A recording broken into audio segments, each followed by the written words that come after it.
Muy buenas tardes, señoras y señores, bienvenidos al atardecer de este viernes, día 17 de enero de 2025. Hoy esperábamos con moderada emoción lo que pudiera decir Carles Puigdemont en Waterloo. Saben que se reunía con la plana mayor de su partido, de Junts per Catalunya, y además esa comparecencia había sido anunciada cuando todavía no sabíamos qué iba a pasar ayer en la mesa del Congreso de los Diputados, que en teoría tendría que haber dado vía libre o no a la proposición no de ley de Junts per Catalunya instando al Gobierno a que presente una cuestión de confianza. Y ya nos habían dicho a mediados de semana, Jordi Turull, que si la mesa del Congreso no permitía la tramitación de esa PNL, entonces hoy, día 17, viernes, Carles Puigdemont en Waterloo le diría al Gobierno de Sánchez del mal que iba a morir, que diría cosas que no le iban a gustar nada. Bueno, ya esa expectativa se pinchó un poquito ayer cuando supimos que la mesa del Congreso había buscado una solución intermedia y había decidido echarle hilo a la cometa, una patada a seguir. No tomaron ninguna decisión, sencillamente la de buscando una excusa que nadie se creyó, esto de que había que ver si esa PNL se ajustaba a la legalidad, etcétera. Lo que en realidad querían era ganar tiempo para seguir negociando entre el Partido Socialista y Junts per Catalunya. Bueno, y entonces, en ese nuevo contexto, insisto, pues lo que pudiera decir hoy, señor Puigdemont, tenía un poquito menos de interés. ¿Y qué es lo que ha dicho? Vamos a lo fundamental, a lo sustantivo, desde el punto de vista del resumen informativo. Pues no lo sé. Si quieren que les diga la verdad, no lo sé. O sea, uno escucha las palabras de Puigdemont y pues si suena como a, enfado, no diré que mayúsculo, pero de 1 a 10 grados 7. Luego rascas y dices, pues no parece que haya mucho. Así que vamos por lo primero. ¿Cómo suena el enfado de Puigdemont? ¿Qué ha dicho Puigdemont formalmente? Escuchen. Para evitar que se juegue con el calendario y que se vayan sacando balones fuera, nosotros a partir de hoy suspendemos las negociaciones políticas con el PSOE por cuestiones sectoriales, porque hasta que no se resuelva esta crisis creo que no podemos continuar negociando nada a nivel sectorial con alguien que por el momento no ha recuperado nuestra confianza. De moment no ha recuperat la nostra confiança. Fíjense si estaba poco claro lo que quería decir eso, detrás de esa formulación que hay. Que los periodistas que estaban asistiendo a esa comparecencia del señor Puigdemont en Waterloo, pues no han tenido más remedio que preguntar. ¿Le importaría a usted, señor Puigdemont, aclarar lo que significa? Escuchen, pregunta y respuesta. La respuesta está en catalán, pero yo creo que se entiende perfectamente. Presidente, me gustaría saber que aterrice y concrete qué quiere decir por suspensión de las conversaciones en temas sectoriales con el PSOE. Si el PSOE ens proposa de parlar demà de pressupostos, hi direm que no. Si ens proposa que convalidem un decret llei que el govern ha decidit aprovar al Consell de Ministres, hi direm que no, excepte que tècnicament, òbviament, si diu, miri, ara cada català tindrà 10 milions d'euros més a la butxaca. Perfecte. No cal dirà ni negociar-ho, ja m'entén el que vull dir. Bueno, yo creo que ustedes lo han entendido, que no van a hablar de presupuestos y que no van a convalidar ningún decreto ley del gobierno, salvo que ese decreto diga que cada catalán tiene 10 millones de euros en la buchaca, es decir, en el bolsillo, cosa que no va a ocurrir. Por lo tanto, lo que cabe interpretar literalmente de lo que dice el señor Puigdemont es que hoy por hoy, pues que no van a hablar de presupuestos. Cosa que por otra parte ya, en fin, estaba un poco, digamos, descontado, ¿no? Todos los analistas que siguen de cerca la actividad política sabían que Junts no estaba por la labor de hablar de presupuestos en este momento. Por lo tanto, fíjense, si escarabamos un poco, ¿con qué nos quedamos? Con muy poquito, porque claro, dice el señor Puigdemont, no queremos conversar más con el gobierno de momento, porque no nos fiamos de ellos. Pero al mismo tiempo dice, y por lo tanto pedimos una conversación urgente en Suiza. Esto lo escucharán enseguida. Y yo me pregunto, ¿cómo es posible no querer conversar con alguien y al mismo tiempo pedir una conversación? Parece en términos contradictorios. Lo de la conversación urgente en Suiza no me lo invento yo, lo ha dicho el propio Carles Puigdemont. Activarem una reunió urgent i extraordinària. Activaremos una reunión urgente y extraordinaria del mecanismo de Suiza para que haga su función, no solo de mediación, sino también de verificación. Por tanto, en los próximos días, semanas, llevaremos esta reunión urgente y extraordinaria a Suiza para comprobar el grado de cumplimiento de estos acuerdos. El grau de compliment d'aquests acords. Por lo tanto, insisto, mírenlo ustedes desde este punto de vista. Él dice que no quiere conversar, de momento, que suspende las conversaciones con el Partido Socialista, pero al mismo tiempo pide una conversación urgente en Suiza con el Partido Socialista. A mí me da la sensación de que es un poco tomadura de pelo. ¿Para qué nos vamos a engañar? Es una interpretación personal, que me perdone el señor Puigdemont y que me perdonen todos aquellos que no lo ven del mismo modo que yo, pero esta es la única conclusión a la que yo puedo llegar. Si me dijeran, bueno, ¿y entonces de qué ha servido la comparecencia de Puigdemont? Si es que ha servido para algo. Pues hombre, puestos a buscarle alguna utilidad práctica, alguna moraleja clara y distinta, que diría Descartes, pues para dejar muy claro que el señor Puigdemont ha desoído los consejos que le daban algunos de su partido para sumarse a la moción de censura instrumental que estaba barajando el Partido Popular. Esto hemos hablado mucho durante la última semana. Y era, digamos, la baza más importante que tenía Junts. Es decir, bueno, pues miren ustedes, si no aceptan la PNL, yo lo que haré es que efectivamente me sumaré a una moción de censura instrumental, no para llegar a acuerdos políticos, sino sencillamente para que se convoquen elecciones. ¿Y qué es lo que ha dicho hoy el señor Puigdemont? Que no hace falta la moción de censura para convocar elecciones, que cualquier persona decente, con un mínimo sentido democrático, cuando se ve sin mayoría, debería automáticamente, sin que mediara ninguna moción, adelantar las elecciones. Un gobierno no puede continuar gobernando. Un gobierno no puede seguir gobernando si no tiene la mayoría absoluta que le apoyaba. Esta decisión no debe esperar una moción de censura para tomar decisiones en democracia. En democracia, cuando un gobierno pierde la mayoría absoluta de un parlamento, no hace falta que le hagan una moción de censura para convocar las elecciones. Debería ser automático. Y ya está. Esto es lo que ha dado de sí la comparecencia de Carles Puigdemont, una comparecencia que a principios de semana se antojaba el acontecimiento político más interesante a priori. Y ya se ven que fuese y no hubo nada, la montaña que pare el ratón. La prueba más evidente es que tampoco ha habido grandes reacciones. Ahora escucharemos las que se han producido tanto desde la derecha, pocas, como desde la izquierda, desde el propio gobierno, que también han sido pocas. ¿Qué dice el Partido Popular? Claro, el Partido Popular era quien estaba barajando la hipótesis de esa moción de censura con carácter instrumental. Y por lo tanto, pues ahora se dan cuenta de que por la vía de la moción de censura no van a rascar nada. Por lo tanto, ¿qué hace Cuca Gamarra, la secretaria general del Partido Popular? Suscribir el mismo discurso que acabamos de escuchar en labios del señor Puigdemont. Oiga, queda claro que no tiene mayoría el señor presidente del gobierno, el señor Sánchez, y por lo tanto lo que debería hacer el señor Sánchez es disolver cuanto antes. Lo que está claro es que si un gobierno no puede aprobar un presupuesto, si no puede aprobar leyes, si no puede aprobar decretos, evidentemente el único camino que tiene es consultar a los españoles y la única fórmula posible es a través de las urnas convocando elecciones. Pues muy bien, esto lo ha dicho el señor Feijóo no sé cuántas veces esta semana y me apuesto con ustedes pincho, tortilla y caña que lo dirá otras 500 veces durante la semana que viene, el mes que viene y el tiempo que tarde el señor Sánchez en convocar nuevas elecciones. Esta es la reacción más destacada del principal partido de la oposición y por parte del gobierno pues ha habido un par de reacciones destacadas. Han hablado algunos más, pero yo creo que el resumen del resumen queda completo si escuchamos por una parte a María Jesús Montero y por otra parte a Félix Bolaños. ¿Por qué a María Jesús Montero? Porque tal vez lo más llamativo, puestos a subrayar alguna idea de la comparecencia del señor Puigdemont esta mañana en Waterloo, es no hablaremos de presupuestos. La confirmación de algo que ya se venía comentando, que ya se venía dando por descontado en el gobierno. De hecho, ayer en el programa, a esta misma hora, yo les pedía que prestaran atención a lo que había dicho María Jesús Montero en Canal Sur hace 24 horas, diciendo, bueno, si no hubiera presupuestos, aunque el gobierno se va a afanar porque haya presupuestos, pues tampoco pasaría nada. Hay comunidades autónomas que están gobernando sin presupuestos, como restándole importancia trascendente. Pues, no hay presupuestos, pues no hay presupuestos, porque se malicia que no los va a haber. ¿Y hoy cuál ha sido la reacción de María Jesús Montero después de haber escuchado al señor Puigdemont? Pues exactamente la misma. Nosotros no tiramos la toalla. Y también estamos dispuestos, a pesar de lo que nos ha dicho Puigdemont, a llamar a la puerta del señor Puigdemont, es decir, de Junts per Catalunya. Trabajaremos, seguiremos trabajando para que haya presupuestos.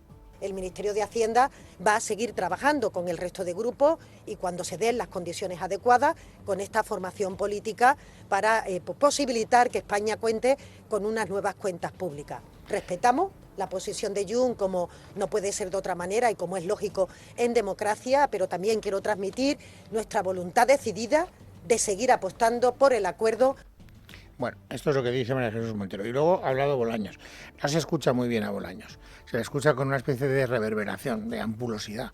No es ningún montaje, ¿eh? O sea, no es que hayamos querido hacer una metáfora de cuál es el tono habitual con el que se emplea el señor Bolaños, sino que el sonido nos ha venido con esa mala calidad.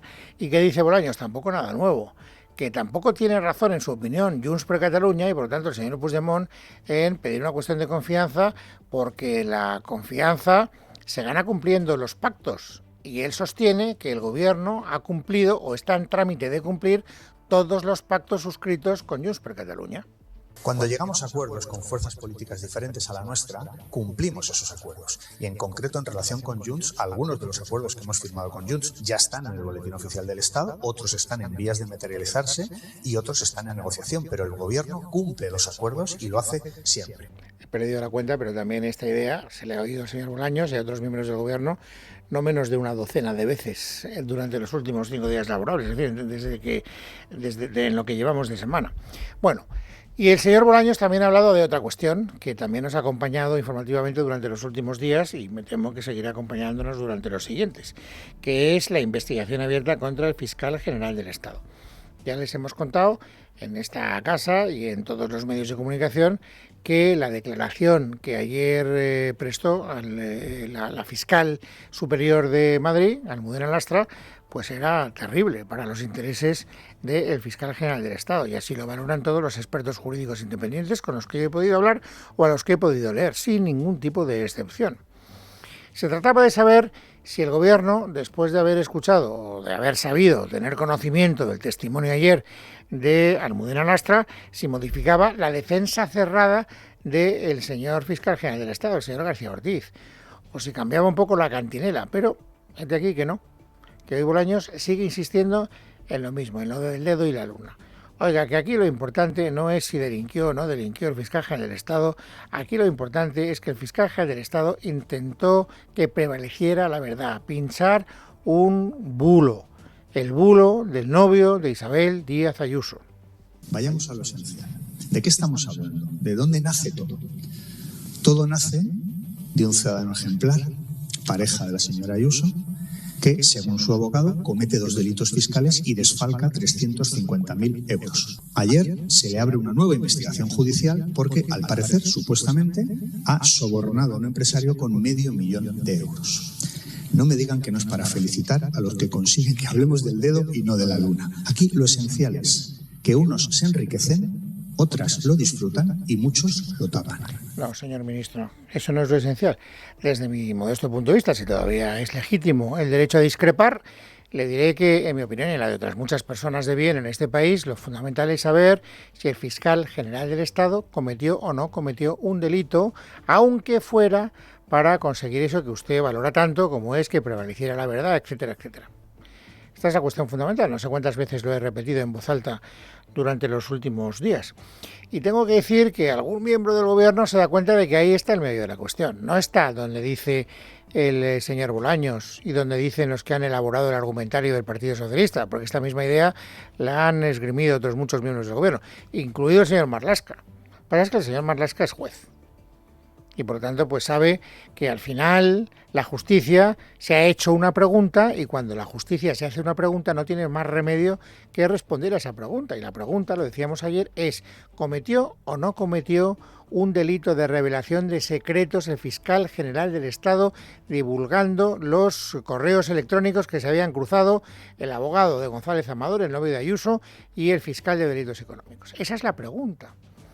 Y por lo menos, y esto, pues en fin, me consuela moderadamente, el ministro del Interior, que fue juez durante mucho tiempo, pues admite que ahí está el asunto.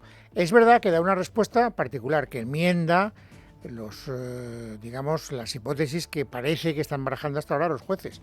Y es, el señor fiscal general del Estado, al publicar, al divulgar, al filtrar esos correos electrónicos, no cometió ningún delito.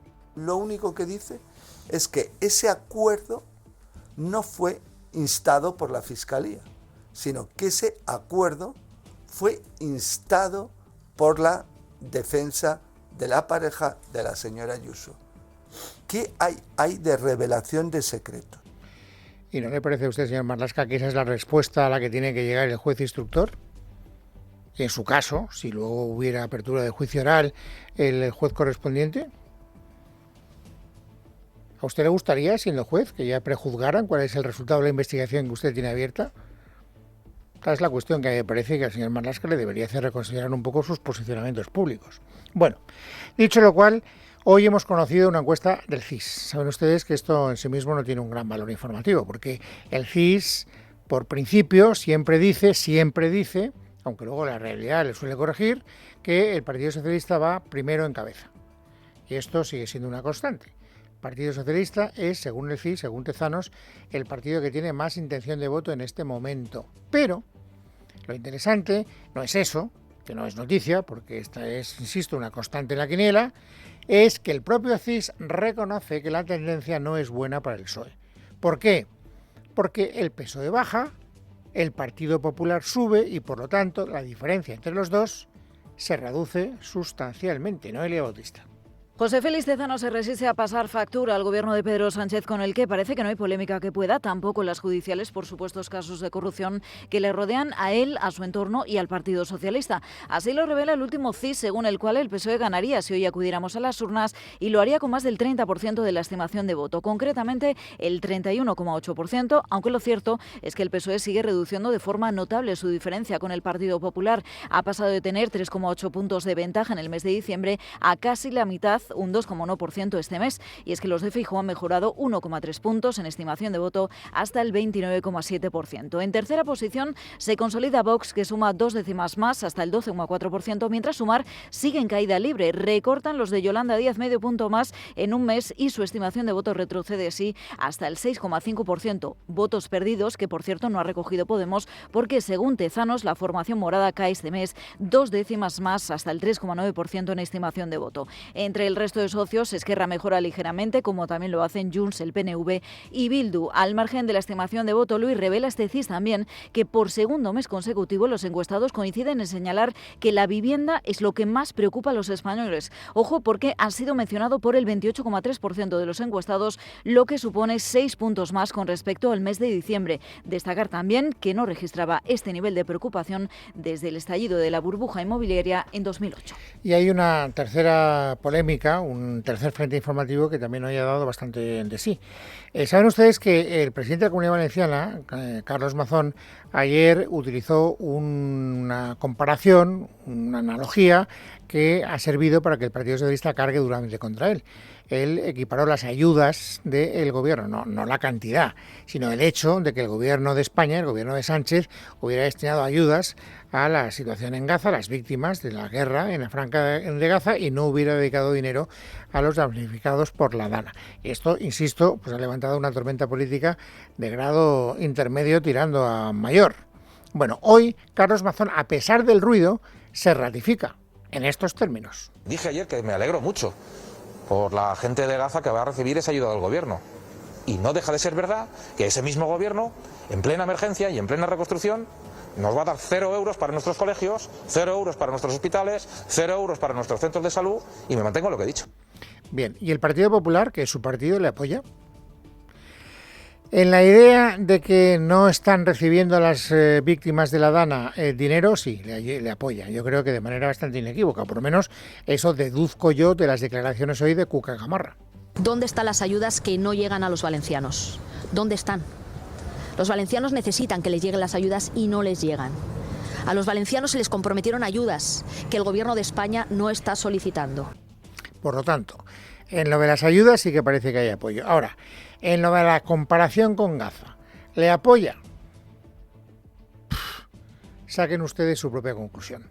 ¿Es adecuado hacer una metáfora, digamos, de este tema de las ayudas con un conflicto que ha causado casi 50.000 fallecidos? Aquí lo importante es que a Valencia no está llegando a las ayudas. Pero permítame que insista, ¿le parece adecuada la frase?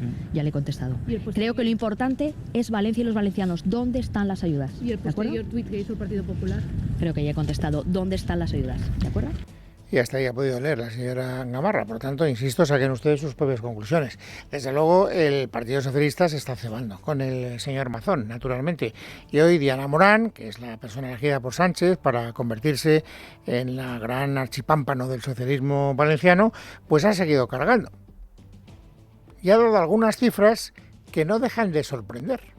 Utilizan el dolor de más de 50.000 personas, que son ya las personas fallecidas en Gaza, contra el dolor que también sufren los valencianos. Y eso es indecente. Pero además es mentira. El Gobierno de España ha movilizado 16.600 millones de euros para los afectados y las víctimas de la Dana. Y esa es la cifra que no deja de sorprender, porque esos 16.000 y pico millones de los que habla Diana Morán incluyen exenciones fiscales, avales ICO o ayudas del Consorcio de Compensación. Ayudas directas del Gobierno a los damnificados por la Dana, 1.450, no 16.000. No lo digo yo, lo dice el propio ministro de Economía, Leticia Vaquero. Buenas tardes. Según ha explicado, ya se han entregado 1.450 millones de euros en ayudas directas. 1.115 han sido entregados por el Consorcio de Compensación de Seguros y 290 para autónomos y empresarios. Lo ha dicho desde Catarroja, donde se ha reunido con asociaciones empresariales, industriales y comerciantes afectados. Asimismo, el ministro de Economía ha explicado por qué el Ejecutivo no ha solicitado formalmente el Fondo de Solidaridad a la Unión Europea. Somos conscientes, por lo tanto, de que es un fondo a repartir entre los distintos Estados miembros, pero bueno, tenemos, por supuesto, que hacer la mayor petición posible, ajustada a la realidad de la situación y del impacto de la Dana en Valencia, y eso es lo que está haciendo el Estado para captar los mayores fondos posibles. Es decir, que están apurando los plazos, aunque lo harán en tiempo y forma antes del martes, que es cuando finaliza el mismo, para pedir exactamente lo que se necesita. Recordemos que el fondo está dotado con 1.500 millones de euros, pero es a repartir entre todos los países de la Unión. Es viernes, es el 17 de enero de 2025. Vamos, amigos, ahora a completar, como siempre, el paisaje informativo sobresaliente del día. Esther Nieto, bienvenida, buenas tardes. Buenas tardes, Luis. Comenzamos por la última hora porque el Fondo Monetario Internacional ha elevado en 2 décimas la previsión de crecimiento de España, situando a nuestro país como una de las grandes economías desarrolladas que más crecerá en ambos ejercicios. En concreto, según el FMI, lo hará un 3,1% y un 2,3% respectivamente, muy por encima de nuestros vecinos europeos y solo superada por Estados Unidos. Para 2026, eso sí, mantiene su estimación en el 1,8%. Estas proyecciones que ahora dibuja el FMI para España se sitúan en la misma línea que las publicadas por la IREF este jueves y por el Banco de España el pasado mes de diciembre, que estiman que el PIB crecerá un 3,1% y un 2,5% respectivamente. Y estamos también muy pendientes de la situación en Oriente Próximo. Finalmente, la oficina del primer ministro israelí, Benjamin Netanyahu, ha anunciado que su delegación en Qatar y la de los terroristas de Hamas han firmado el acuerdo para la liberación de rehenes y el alto el fuego en la franja de Gaza tras los contratiempos de última hora que les contamos ayer. El intercambio de rehenes israelíes por presos palestinos comenzará según lo previsto este domingo. A esta hora continúa reunido en Jerusalén el Gabinete de Seguridad que debe dar luz verde al acuerdo en las próximas horas. Recordamos que los ministros de ultraderecha se oponen, pero Netanyahu tiene mayoría para aprobarlo, así que lo previsible es que la votación salga adelante. Y de vuelta a nuestro país, en la crónica de tribunales, hoy ha tenido lugar la tercera y última sesión de declaraciones ante la jueza Beatriz Viedma por el caso David Sánchez, el hermano del presidente del Gobierno, investigado en la causa abierta por presuntos delitos contra la Administración y la Hacienda Pública. En esta jornada han sido citados a declarar como investigados varios funcionarios y altos cargos de la Diputación de Badajoz, institución en la que trabajaba David Sánchez desde 2017. Vamos a conocer la información que ha trascendido de esas declaraciones. Miguel Ángel Pérez, buenas tardes. Buenas tardes. este viernes han declarado como investigados ante la titular del Juzgado de Instrucción número 3 de Badajoz, Beatriz Viedma, la exdirectora del área de Cultura, el jefe de sección de Recursos Humanos, el jefe de Servicio de Actividades Culturales y un diputado de Cultura y Deportes de la Diputación Provincial de Badajoz. Fuentes jurídicas consultadas por Libertad Digital afirman que la juez Viedma ha preguntado a los investigados por Luis María Carrero Pérez, un funcionario de Moncloa destinado en la Diputación Provincial de Badajoz. Las mismas fuentes consultadas apuntan que la magistrada ha llegado incluso a preguntar a los investigados por 2 correos electrónicos que intercambió el citado Luis María Carrero Pérez con David Sánchez en los años 2022 y 2023. La instructora investiga quién dio la orden de crear la plaza para el hermano del presidente del Gobierno en la Diputación. Y en clave económica, la vicepresidenta segunda del Gobierno y ministra de Trabajo, Yolanda Díaz, ha reunido hoy en Madrid a su partido para explicarles algunos de los puntos básicos en los que va a trabajar en los próximos meses. Ha sido una comparecencia en la que Yolanda Díaz, sobre todo, ha atacado al ala socialista del Gobierno y, de hecho, en su cumbre improvisada, toda la sigla de la coalición de Sumar han apelado a los grandes avances impulsados en 2024 y avisan que no se conformarán si no es con más medidas en vivienda y con la subida del salario mínimo. Leticia Barquín. Tras unas semanas de turbulencias dentro del Gobierno de coalición, Yolanda Díaz, haciendo gala de unidad, se ha dado un baño de masas entre los suyos para pedir respeto hacia el acuerdo de Gobierno. La vicepresidenta segunda ya da por asegurada la reducción de la jornada laboral, por lo que ha expuesto su próxima batalla, la subida del salario mínimo. Esta semana anunciamos que vamos a subir el salario mínimo 50 euros al mes, 700 euros al año. Y una subida, les quiero decir, que tiene que ser íntegra. ¿Me están entendiendo? Íntegra. Bajo este contexto, Díaz ha acusado a la patronal de estar forrándose a cuenta de los españoles. La vicepresidenta segunda también se ha referido a la crisis habitacional, redoblando su ofensiva contra el propietario en contra de la medida anunciada por Sánchez. Lo que necesitamos, como se ha dicho ya, es más fiscalidad justa para luchar contra la especulación y menos regalos fiscales a los caseros. Más justicia fiscal y menos regalos fiscales. Además, atención con la recomendación con la que ha zanjado Díaz su acto, deslizando la difícil aritmética parlamentaria. No se avanza viviendo de las rentas, de lo que ya hemos hecho. Se avanza caminando, legislando, con firmeza, con dulzura, cediendo cuando hay que ceder, firmes cuando hay que serlo. Díaz ha puntualizado que ella está en el Gobierno de España para traer la esperanza y dar buenas noticias a la ciudadanía. Recordamos que después del choque entre el Ministerio de Economía, dirigido por Carlos Cuerpo, y el de Trabajo de Yolanda Díaz sobre la reforma para la reducción de la jornada laboral, ambos volvían a verse las caras esta semana en un nuevo encuentro en el que parece que se ha rebajado la tensión. Hoy Carlos Cuerpo ha asegurado en Telecinco que espera que pueda llegarse a un acuerdo dentro del Gobierno durante la reunión de la Comisión Delegada para Asuntos Económicos del próximo día 27. Yo espero que efectivamente esa discusión vaya bien y que por lo tanto podamos tener un acuerdo y pasar a las siguientes fases, pasar no solo al Consejo de Ministros, sino ya a la tramitación parlamentaria y por lo tanto avanzar precisamente en la consecución de este derecho para los trabajadores y hacerlo con todas las garantías, como ya he expresado en muchas ocasiones. Sepan también que el Gobierno ha confirmado el secuestro de un ciudadano español en el norte de África. Fuentes no oficiales aseguran que habría sido en el sur de Argelia, cerca de la frontera con Níger y Mali, y ofrecen algunos datos. Se trataría de un turista de 60 años. El Ministerio de Exteriores, por su parte, pide mucha cautela y asegura que está trabajando para esclarecer la circunstancia de lo ocurrido. Hoy también quien se ha pronunciado sobre este asunto ha sido el ministro del Interior, Fernando Grande Marlaska, en Radio Nacional. Tenemos la información a la que has hecho referencia, esa confirmación del Ministerio de Asuntos Exteriores. Estamos trabajando los ministerios concernidos y aquí sí que la cautela tiene que ser máxima para garantizar lo que nos incumbe, que es la seguridad del ciudadano español y que le tengamos cuanto antes con nosotros. Y por cierto que precisamente Marlaska también ha confirmado en esa misma entrevista que ya han tramitado la resolución por la que se comunica a Víctor de Aldama, el presunto conseguidor del caso Koldo, la prohibición de usar la medalla al mérito de la Guardia Civil con distintivo blanco que le fue entregada. Ya ha sido hace algunas semanas esa resolución, ese acuerdo, al incoarse el expediente para la posible retirada de la medalla, por entender, tras el conocimiento de las imputaciones graves que pesan sobre esta persona. Y en Santander 2 personas han fallecido y 2 han resultado heridas en el incendio de un edificio en la calle Juan de la Cosa. Inicialmente fuentes municipales apuntaron a que el incendio se habría originado en un colchón en el 5º piso del edificio. Sin embargo, más tarde se ha comunicado que se desconocen las causas y que están siendo investigadas por la policía científica. A esta hora el fuego ya está controlado. Y terminamos contándoles que la princesa Leonor ha llegado este viernes a bordo del buque Escuela Juan Sebastián Elcano a Santa Cruz de Tenerife, donde pasará 3 días junto al resto de sus compañeros guardiamarinas, con los que ha bajado a tierra en su primera escala desde que zarpó de Cádiz el pasado sábado, antes de partir este lunes hacia Las Palmas para tomar rumbo a América. Paco Robaina.